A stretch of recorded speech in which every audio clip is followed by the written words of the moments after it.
Hello.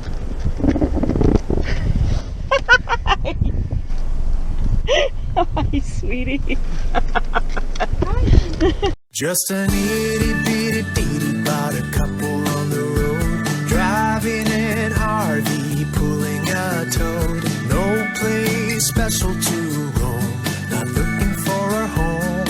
Won't you come along with us? We are RPlaceTravels. We were actually camped right outside of Custer State Park. We went real early in the morning, probably like 6 o'clock in the morning, because they said the animals come out really early in the morning and really late on the wildlife loop. There's 2 of them up there. Oh, one's laying down. Mm-hmm. That looks like a male with the horns. There's a male and a female. There's 3 of them up there. Babies! It goes through the state park, and obviously it's called Wildlife Loop because there's a lot of wildlife on it.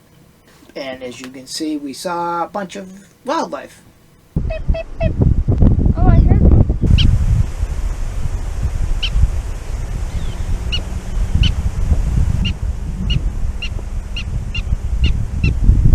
We saw deer and prairie dogs, longhorn sheep, burros, donkeys, yeah, They came to see us, right up to us. and wild buffalo. What do they call 'em? Oh, fluffy cows. Don't touch the fluffy cows. We got pretty close to the buffalo too. They were crossing the road in front of us. Right in front of us, yeah. They're huge. Yeah. You don't even realize how big they are until they're in front of you. Don't want to come across one. Actually, they're not called buffalo. They're called bison. The difference with a buffalo and a bison? There isn't any. They're called bison. The Americans just started calling the bison buffalo.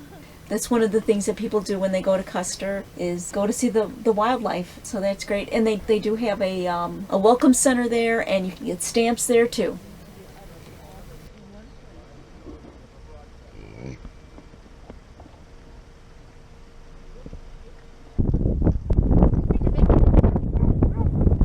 Hey, those dogs are not. There's good.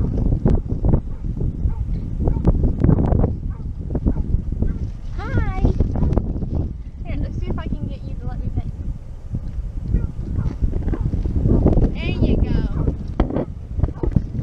Alright, last one. Last one. Last one. Alright, that's it. All done. Yeah. No. No. Come on, give me more. No. The car's not going to get through now. No. We don't have any more, bud. Sorry.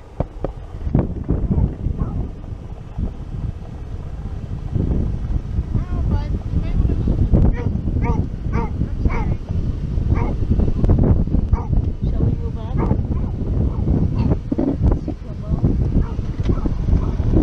Bye, buddy.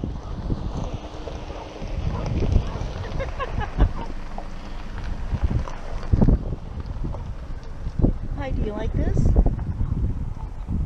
All right. Sorry, bud. We're out. Bye, bud.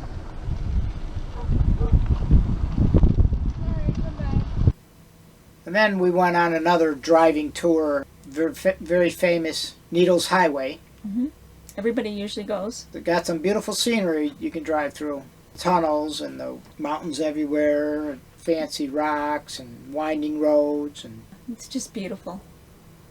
It is so awesome, some of the stuff that we've gotten to see. I am so glad that we're doing this because these are things that we've never would have seen without us going on this trip. We're in a dark tunnel. Oh gosh. Move your car.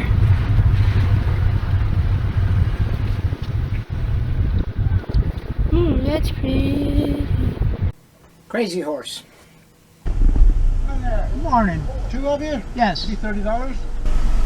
Present this ticket at the visitor center. That'll get you in. We have free hot coffee up there. Restaurant opens at 11. Everything else is open, including the restaurant is not open yet. About 10 more minutes. Okay. This right here is an optional bus ride. If you want to do that, you purchase tickets at the bus. All right. All right, thank you. All right. Thank you. It is actually not a government-owned national park. They raise money, and that's why it's taking so long for them to get finished. All the money that they collect for going in goes to, they actually use it there. This monument was started, I believe it was 1948. Some sculptor was hired to do this, Korzak Zilowski. but they get no funds at all from the government. So this is all private. It's all volunteer work. So that's why this has been taking so long to build, is because they have to go off of The funds that they the receive. funds that they get from visitors. So as you can see by the look of it, basically the head is done and they're starting on the arm pointing out, but you can see by these pictures what it's intended to look like when it's all done. So they've got a long way to go. Long way to go. Yeah, because I think he passed away in '82. And all they had done was just the head. And while we were there, they had cranes and stuff that were still up they were working on. And you can get tours to actually go up there to the monument. They do special tours to make more money. But I think just the history behind it was worth going. Just, they have the museum part. It's just full of items from the Native American, and they had Indian dancers that were there. They have a college that's there for the Indians. It wasn't open at that time, but we got to go through it though. They just have so many different things that it's worth going. They have a big section of rocks that they had you could just take with you that were actually up on the mountains and stuff. So I actually got a rock for my sister-in-law. That's the only rock that I've gotten for hers from Crazy Horse. All right. Should I take a little one or a gigantic one for her? I was amazed how patriotic they were. Sometimes they make you feel like very guilty about what's happened to the Indians, but the Indians that were there and the one lady that did the dancing, a lot of the posters that they had up about all of them serving in the wars, I really enjoyed hearing their stories. Interesting thing about the family, though, is the dad started there, and he started actually making a cabin. He was working with this one lady, and then he ended up marrying her. They ended up having 9 kids. They built a lot of the buildings there. He built them, and they lived there.